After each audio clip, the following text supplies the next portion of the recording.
Subscribe कीजिए SP education channel को और बेल आइकन पे क्लिक कीजिए सबसे पहले हमारे वीडियोस को देखने के लिए।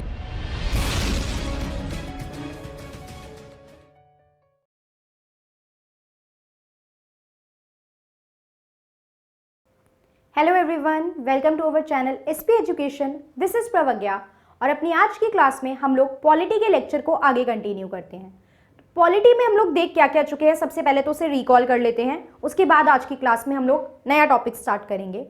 हम लोगों ने पॉलिटी में सबसे पहली क्लास में बेसिक इंट्रोडक्शन देखा था, पॉलिटी क्या है और किस तरीके से हमारा जो कॉन्स्टिट्यूशन है वो फ्रेम हुआ है, किस तरीके से कॉन्स्टिट्यूशन बना, क्या जरूरत थी संविधान निर्माण की, किस तरीके से कॉन्स्टिट्यूशन बना, कॉन्स्टिट्यूएंट असेंबली ने क्या रोल प्ले करा, ये सारी कहानी हमने देखी थी।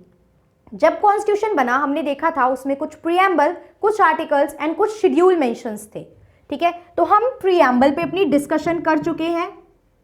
इस कॉन्स्टिट्यूशन के फीचर्स क्या क्या हैं, आपका कॉन्स्टिट्यूशन किस तरीके का है, ये हमने देखा था और उन्हीं फीचर्स पे हमें आगे पूरे कॉन्स्टिट्यूशन में डिस्कस करना है कि किस किस तरीके से अलग अलग टॉपिक इन फीचर्स को रिप्रेजेंट करते हैं। प्रीएम्बल में हमने बेसिक ऑब्जेक्टिव देखा था। प्रीएम्बल में हम लोगों ने देखा था कि प्रीएम्बल को अमेंड किया जा सकता है या नहीं, इसको लेके क्या क्या लॉ एग्जिस्ट करती हैं। उसके बाद हम लोगों ने अपनी क्लास में शेड्यूल्स के बारे में डिस्कस करा है कि कितने ओरिजिनल शेड्यूल्स थे, कितने शेड्यूल बाद में ऐड ऑन हुए और क्या शेड्यूल किस बारे में बात करता है। शेड्यूल से भी एग्जाम में डायरेक्ट क्वेश्चन आ सकते हैं कि किस शेड्यूल में ये वाली बात कही गई है, किस शेड्यूल में ओथ एंड अफर्मेशन की बात कही गई है, किस शेड्यूल में अथॉरिटीज की सैलरीज की बात की गई है, किस पर्सन की सैलरी की बात इस पर्टिकुलर शेड्यूल में नहीं कही गई है। तो ये सारी चीजें इससे क्वेश्चन डायरेक्टली बनते हैं। तो शेड्यूल भी अपने आप में बहुत इंपॉर्टेंट टॉपिक है जो हमने अपनी प्रीवियस क्लास में कवर करा था। अब आर्टिकल जब हमने बोला कि इतने मल्टीपल आर्टिकल हैं हमारे कॉन्स्टिट्यूशन में, तो इट इज नॉट पॉसिबल कि हम सारे आर्टिकल याद रख सकें। पहली बात तो ये जानिए, बिल्कुल भी जरूरी नहीं है कि आप लोग सारे आर्टिकल याद रखें, तो परेशान होने की बात नहीं है।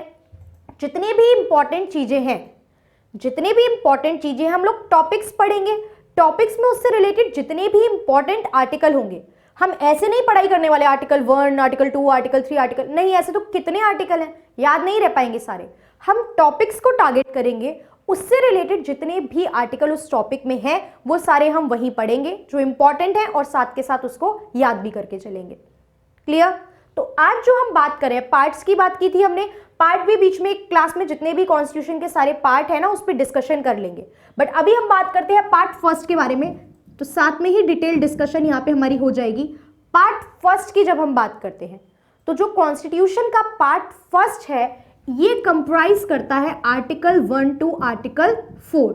आर्टिकल 1 टू आर्टिकल 4 मतलब अपनी आज की क्लास में हम लोग आर्टिकल 1 से लेके आर्टिकल 4 तक की डिटेल में डिस्कशन करने वाले हैं। अब ये आर्टिकल और ये पार्ट किस बारे में है, तो ये आर्टिकल और ये जो पार्ट है ये है name of states and union territory.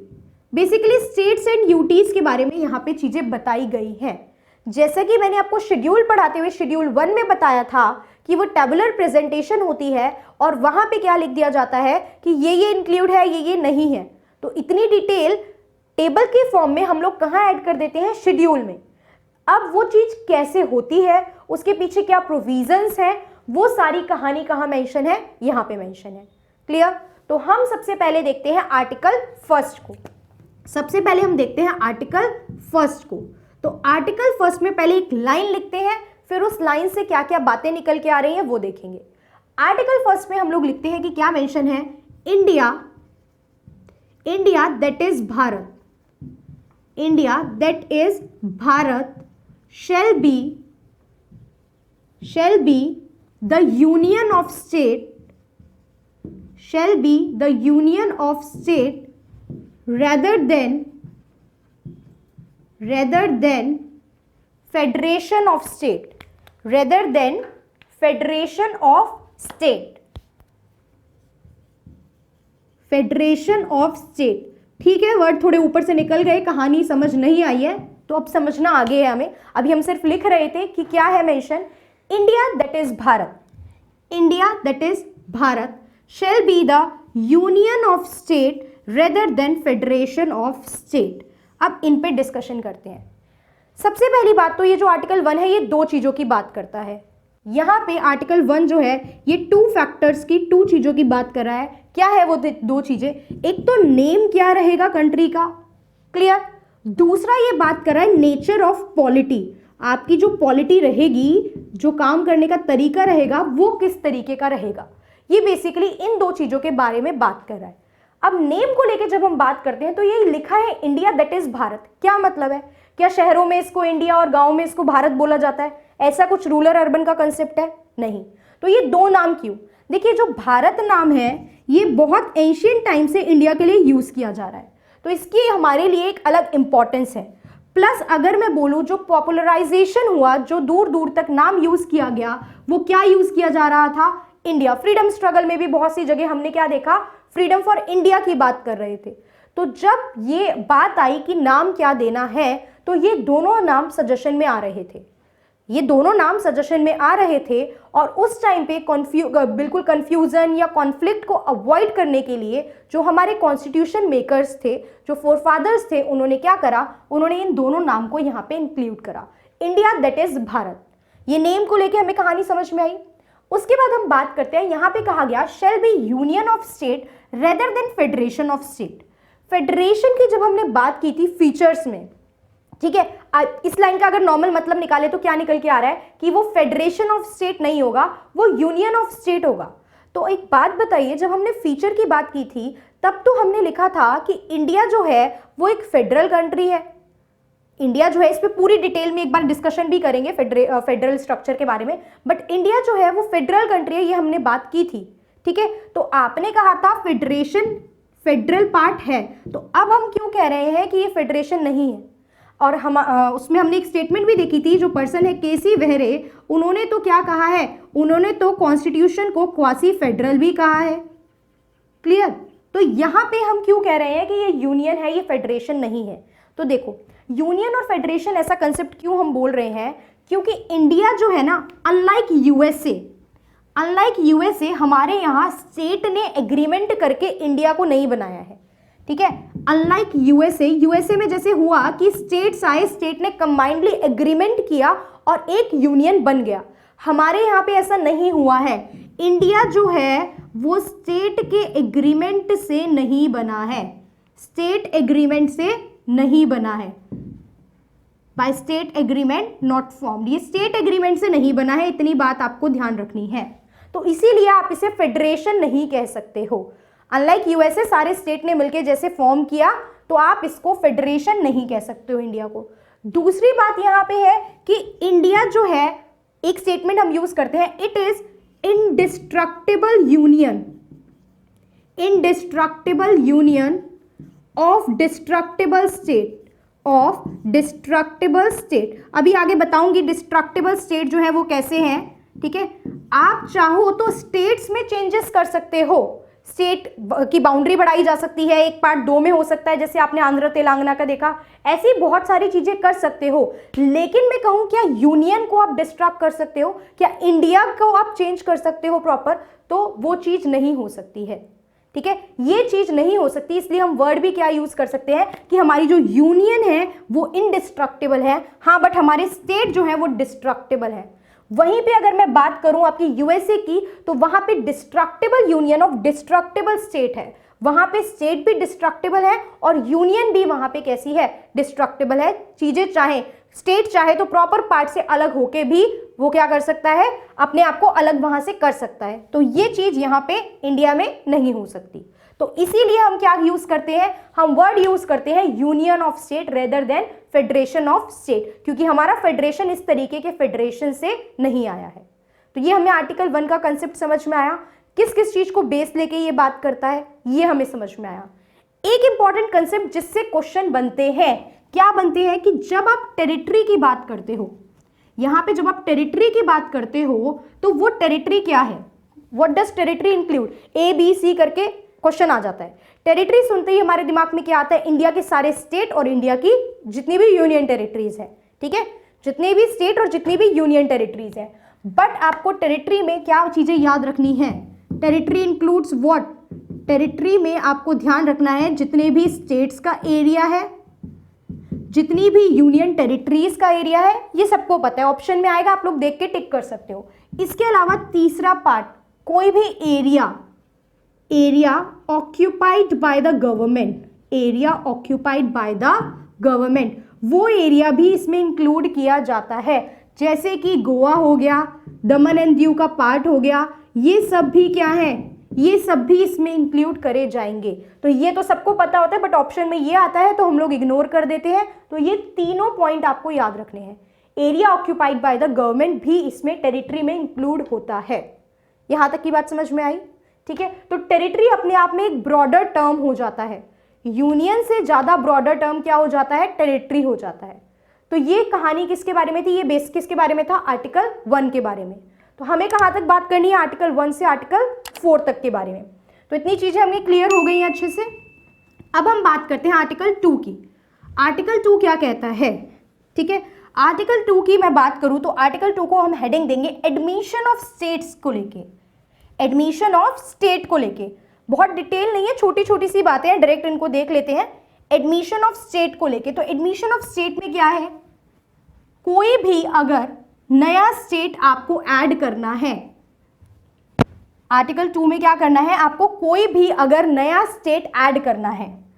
Article 2 किसके बारे में है, एडमिशन ऑफ स्टेट के बारे में, एडमिशन ऑफ स्टेट के बारे में। अगर आपको कोई भी नया स्टेट एडमिट करना है, ठीक है, तो आप किस में करोगे, आर्टिकल 2 के अंदर वो चीज ऐड होती है। क्या, कोई भी नया स्टेट किसी एग्जिस्टिंग स्टेट में ऐड करना है तो आप कहां करोगे, आर्टिकल 2 के अंदर।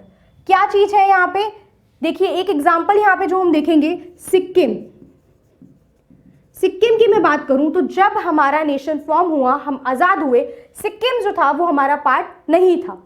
सिक्किम जो है वो पार्ट नहीं है, वो कॉन्स्टिट्यूशन में 36th कॉन्स्टिट्यूशनल अमेंडमेंट एक्ट हमने इंट्रोड्यूस करा 1975 में, उसके बाद जो है वो सिक्किम हमारा पार्ट बना था।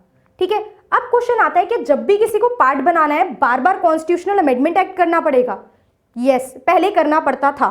ठीक है, ये जो आपका बंगाल इधर वाला जो आपको पता होगा, ईस्ट पाकिस्तान की जब हम बात करते हैं, इधर जो बांग्लादेश आज की डेट में बन चुका है, ठीक है, तो इसके टाइम पे, इस टाइम पे भी हमने एक अमेंडमेंट 9th अमेंडमेंट एक्ट पास करके यहाँ का कुछ जो पार्ट था वो ट्रांसफर करा था पाकिस्तान को। लेकिन हुआ क्या, अब यहाँ पे सुप्रीम कोर्ट ने एक ऑर्डर दिया इसके बाद कि अगर आपकी ऑलरेडी डिस्प्यूटेड एरिया को लेके कोई प्रॉब्लम चल रही है, like Kashmir all time issue है, इधर उधर बहुत से एरिया में ऑलरेडी डिस्प्यूटेड एरिया है जहां प्रॉब्लम चल रही है, तो अगर ऐसे एरिया को लेके आप कुछ डिसीजन लेते हो तो आपको कोई कॉन्स्टिट्यूशन में अमेंडमेंट इंट्रोड्यूस करने की जरूरत नहीं है। आप कोई अमेंडमेंट नहीं करोगे, सिंपल एग्जीक्यूटिव एक्शन होगा, एग्जीक्यूटिव डिसीजन देगी और उससे वो क्या आ जाएगा, उससे वो पर्टिकुलर चीज वो एक्शन में आ जाएगी। कोई कॉन्स्टिट्यूशन में चेंज मत करो जो ऑलरेडी एग्जिस्टिंग डिस्प्यूट है। हाँ, उसके अलावा अगर कुछ नई चीज हो रही है, कोई नया एडमिशन कर रहे हो स्टेट का, तब आप पूरे कॉन्स्टिट्यूशन में एक अमेंडमेंट इंट्रोड्यूस करोगे और उसके बाद से वो चीज लागू होगी। तो ये कहानी समझ में आई। सिक्किम कैसे आया था, 36th कॉन्स्टिट्यूशनल अमेंडमेंट एक्ट से आया था। ठीक है, अब कितने स्टेट कितनी यूटी ना, ये सब प्रॉपर अलग कहानी होती है। स्टेट रीऑर्गेनाइजेशन कैसे हुआ, कौन सा स्टेट कब इंडिया में इंक्लूड हुआ, तो उसको बिल्कुल अलग रखेंगे अभी। ठीक है, यहां तक कहानी हमने देखी। अब हमें बात करनी है आर्टिकल 3 की। किसकी, आर्टिकल 3 की। आर्टिकल 3 किस बारे में है, आर्टिकल 3 है क्रिएशन ऑफ स्टेट के बारे में, क्रिएशन और फॉर्मेशन ऑफ अ स्टेट। अगर आपको कोई स्टेट क्रिएट या फॉर्म करना हो, कैसे करते हैं ये अभी हम लोग डिस्कस करेंगे, प्रोसेस क्या होता है क्रिएशन और फॉर्मेशन का। तो अगर आपको कोई भी स्टेट क्रिएट करना हो, फॉर्म करना हो, दूसरी चीज अगर आपको किसी भी एरिया की बाउंड्री इंक्रीज करनी हो, यहाँ पे इंक्रीज क्वेश्चन आ जाता है कि अगर आप बाउंड्री में चेंजेस करना चाहते हो, ऑल्टर करना चाहते हो, तो कौन से आर्टिकल के अंडर या कौन से पार्ट के अंडर वो चीज जाती है। तो पार्ट 1 और आर्टिकल 3, इंक्रीज द बाउंड्री। कोई भी बाउंड्री अगर किसी स्टेट की इंक्रीज करना चाहते हो, बाउंड्री अगर आप डिमिनिश करना चाहते हो, क्लियर, ऑल्टर करना चाहते हो, कोई भी चीजों में चेंज करना चाहते हो, ठीक है, और या फिर आप नेम भी ऑल्टर करना चाहते हो, ऑल्टर द नेम और ऑल्टर द बाउंड्री। इस केस में भी आप किसके अंडर, कौन से आर्टिकल के अंडर काम होता है हमारा, आर्टिकल 3 के अंदर। कौन से आर्टिकल के अंडर काम होता है, आर्टिकल 3 के अंदर। तो यहां तक की कहानी हमें समझ में आई। आर्टिकल 3 में क्या क्या चीजें हैं, क्रिएशन और फॉर्मेशन ऑफ स्टेट, इंक्रीज और डिमिनिशेस द बाउंड्री, अगर पर्टिकुलर किसी एरिया में थोड़ा सा पार्ट इंक्रीज करना है या पार्ट डिक्रीज करना है, ठीक है, तो वो चीज क्या कहलाती है, इंक्रीज या डिमिनिशेस। जैसे मान लो अभी नेपाल की साइड से इशू चल रहा है, हम लोग कह रहे हैं ये एरिया, यहाँ पे इतना एरिया हमारे पास है, वो लोग उस चीज पे अड़े हुए हैं। अगर कोई ट्रीटी होती है, इनकेस अगर कोई ट्रीटी होती है, कुछ होता है, तो यहाँ पे इंक्रीज डिमिनिश करना पड़ता है, तो वो कौन सा आर्टिकल हो जाता है, आर्टिकल 3, ठीक है। ऑल्टर करना है कोई नेम को या बाउंड्री चेंज करनी है, तो ये सब किसके अंडर जाते हैं, आर्टिकल 3 के अंदर। अब बात आती है क्रिएशन और फॉर्मेशन की, जो बात कर रहे हैं ये कैसे होता है। अब इस क्रिएशन और फॉर्मेशन को लेके क्वेश्चन बनता है, कैसे बनता है ध्यान से देखो, इसके स्टेप्स लिख लो अपने पास कुछ कि कैसे आप स्टेट क्रिएट या फॉर्म कर सकते हो। सबसे पहला स्टेप तो पार्लियामेंट में बिल पेश होगा। कोई भी चीज है, आप डायरेक्टली ऐसे नहीं कह सकते कि डायरेक्टली पीएम ने कह दिया ऐसा होगा या प्रेसिडेंट ने कह दिया ऐसा होगा तो हो गया, नहीं, पार्लियामेंट में बिल पेश होगा। लेकिन जो पार्लियामेंट में बिल आता है ना, उसके लिए यहाँ पे प्रायर रिकमेंडेशन चाहिए प्रेसिडेंट की, प्रायर रिकमेंडेशन चाहिए प्रेसिडेंट की। प्रेसिडेंट जी पहले कहेंगे कि ये बिल संसद में रखा जाना चाहिए इस पर्टिकुलर स्टेट की फॉर्मेशन के रिगार्डिंग। ये स्टेट क्रिएट करना है तो ये बिल पार्लियामेंट में रखा जाना चाहिए। रिकमेंडेशन होगी किसकी, रिकमेंडेशन ऑफ प्रेसिडेंट, पहले प्रेसिडेंट की रिकमेंडेशन होगी, इस सीक्वेंस में ही इसको लिखो। उसके बाद जो है बिल जो है वो इंट्रोड्यूस करा जाएगा कहाँ पे, पार्लियामेंट में। बिल इंट्रोड्यूस करा जाएगा पार्लियामेंट में, ठीक है, पार्लियामेंट में बिल रख दिया है। उसके बाद क्या करोगे, पार्लियामेंट के बाद जो प्रेसिडेंट है वो रिलेटेड स्टेट लेजिस्लेचर जो होती है, जिस भी जगह आपको, फॉर एग्जांपल मान लो यूपी इतना बड़ा है, यूपी में ही मुझे क्या करना है, डिवीजन करके एक नया स्टेट क्रिएट करना है, 2 पार्ट में डिवाइड करना है और एक नया स्टेट क्रिएट कर देना है, तो मैं वहां की रिलेटेड स्टेट लेजिस्लेचर से भी क्या करूंगी, उसके पास भी वो बिल भेजूंगी डिस्कशन के लिए, ठीक है, सजेशंस के लिए बेसिकली। तो बिल सेंड टू कंसर्न, जो भी कंसर्न और रिलेटेड स्टेट लेजिस्लेचर होगी उसको वो क्या भेजा जाएगा, बिल भेजा जाएगा with in a specified time period. बेटा ऐसा नहीं है कि रुक गए और 2-3 महीने बाद भेजोगे, कितना time period, with in 14 days, with in 14 days ये भेजा जाएगा, ठीक है। अब ये कहानी हो गई। अब उसके बाद एक बात और ध्यान रखनी है कि जो स्टेट लेजिस्लेचर में भेज तो दिया, लेकिन जो स्टेट लेजिस्लेचर की एडवाइस होती है कि वेदर दे वांट कि ये क्रिएट हो या नहीं चाहते कि नहीं हो क्रिएट, वो प्रेसिडेंट पे बाउंड नहीं होती, हमें फर्क नहीं पड़ता उस चीज से, बस सजेशन के लिए भेजा है। तो president is not bound for advice, president is not bound for advice, president बिल्कुल भी बाउंड नहीं है इस एडवाइस के लिए कि वेदर आप चाह रहे हो कि क्रिएट हो या ना हो। समझ में आ गई बात। उसके बाद क्या, पार्लियामेंट में बिल पास होता है सिंपल मेजॉरिटी से। पार्लियामेंट में ये जो बिल है वो पास होता है सिंपल मेजॉरिटी से। अब क्वेश्चन ये क्या वर्ड आ गया, सिंपल मेजॉरिटी, तो कोई प्रॉब्लम नहीं है। सिंपल मेजॉरिटी, मेजॉरिटी क्या होती है, किस मेजॉरिटी से पास होने का क्या मतलब होता है, इसकी मेजॉरिटी के ऊपर अलग से क्लास रखेंगे कि what is simple majority, what is special majority, किस किस केसेस में सिंपल मेजॉरिटी से पास हो जाते हैं बिल, कब कब स्पेशल मेजॉरिटी से हो जाते हैं, पहले थोड़ा सा पढ़ लो। अगर आज ही ये सब बता दूंगी सिंपल स्पेशल का पूरे डिटेल कंसेप्ट, तो कंफ्यूज हो जाओगे, राइट। तो सिंपल स्पेशल वाला पार्ट टच नहीं कर रहे हैं अभी, बस सिंपल मेजॉरिटी से पास हो जाता है का क्या मतलब होता है कि जितने भी लोग यहाँ बैठ के वोट कर रहे हैं, सिंपल मेजॉरिटी क्या होता है, सिंपल सा तरीका, सिंपल सा तरीका क्या है, जितने भी लोगों ने यहाँ बैठ के वोट करा है उसमें मुझे मेजॉरिटी मिल जाए, तो हाफ प्लस 1। फॉर एग्जाम्पल यहाँ पे 50 लोग बैठे हैं, वोटिंग कराई, तो मैं कब जीतूंगी, जब मुझे 26 वोट मिल जाए, आधा यानी 25 प्लस 1 यानी 26 वोट मिल गए तो डिसीजन मेरे फेवर में है। तो यहाँ पे सिंपल मेजॉरिटी क्या होती है, present and voting, present and voting का half plus 1, half plus 1। Clear. एक क्वेश्चन और बनता है, शायद अभी समझ में ना आए वो चीज, बट मैं ट्राई कर रही हूँ सिंप्लीफाई करने की, क्योंकि क्या है ना, मैं एक दिन में सब कुछ नहीं बता सकती हूँ, मेजॉरिटी क्या होती है, जॉइंट सिटिंग क्या होती है, ये सब तो धीरे धीरे आएगा। अभी के लिए जो यहाँ लिखा है बस उतना समझना है। इन केस बिल में कोई प्रॉब्लम, डेडलॉक हो जाता है, मतलब यहाँ पे डिसीजन में जो है इनके बीच डेडलॉक हो गया, अब कोई डिसीजन नहीं निकल पाया दोनों हाउसेस के बीच में, पार्लियामेंट के, लोकसभा और राज्यसभा। आई होप ये क्लियर होगा ना कि पार्लियामेंट के हाउसेस कौन कौन से, लोकसभा एंड राज्यसभा। अगर डेडलॉक हो गया तो डिसीजन कैसे लोगे? तो डिसीजन के केस में कोई जॉइंट सिटिंग नहीं होती। वैसे जनरली क्या होता है, अगर डेडलॉक हो गया तो बिठाओ दोनों हाउसेस को एंड देन डिसीजन लेते हैं, लेकिन यहाँ पे कोई जॉइंट सिटिंग नहीं होती। ये स्टेटमेंट में आ जाता है ना तो ऐसे ही फंसते हैं। तो अभी के लिए हमें याद रखना है कि इनके बीच में कोई भी जॉइंट सिटिंग नहीं होगी अगर डिसीजन में कोई डेडलॉक आ जाता है तो। 1 क्लियर हुआ आर्टिकल, आर्टिकल 2 डिटेल में क्लियर हुआ, आर्टिकल 3 डिटेल में क्लियर हो गया आप लोगों को, ठीक है। अब हम बात करते हैं लास्ट आर्टिकल, छोटू सा आर्टिकल है, कुछ है ही नहीं उसमें, तो बड़े बड़े तो हमने सारे पढ़ लिए। अब हम बात करते हैं आर्टिकल 4 की। किसकी? आर्टिकल 4 की। इससे रिलेटेड क्वेश्चन कैसे पूछेगा? देखो प्रोसेस लिखने को तो नहीं आ रहा है ना, सब्जेक्टिव एग्जाम तो नहीं है आपका कि लिखने को आ जाए।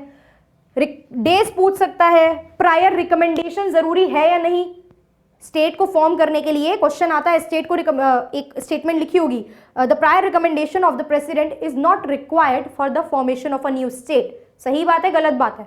बिल्कुल गलत बात है, रिकमेंडेशन जरूरी है, हमने देखा। क्वेश्चन दे देगा, president is bound to act on the advice of the state legislature in case of the formation of the new state. President बाध्य है स्टेट लेजिस्लेचर की एडवाइस मानने के लिए अगर कोई नया स्टेट बनाना है। कहां पढ़ा है?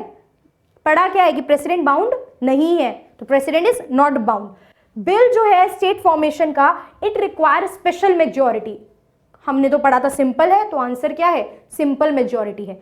इस तरीके से देख रहे हो, इस कुछ लाइन से कितने क्वेश्चन एग्जाम में बन सकते हैं और यहीं फंसते हैं, तो ये वर्ड याद रखने हैं। Simple majority, prior recommendation of president is required, yes बिल्कुल जरूरी है। स्टेट लेजिस्लेचर की एडवाइस पे प्रेसिडेंट बाउंड नहीं है। यहां तक की कहानी समझ में आई? बिल्कुल आई। और जितने भी स्टेट्स वगैरह की फॉर्मेशन है ना, कैसे बने, स्टेट रीऑर्गेनाइज कैसे हुए, क्या क्या कमीशन कमिटीज, अलग से क्लास में रख लेंगे, मिक्स नहीं करते हैं। थोड़ा सा पहले पॉलिटिकल कंसेप्ट अच्छे से स्ट्रॉन्ग कर लेते हैं अपने। अब बात करते हैं आर्टिकल 4 की।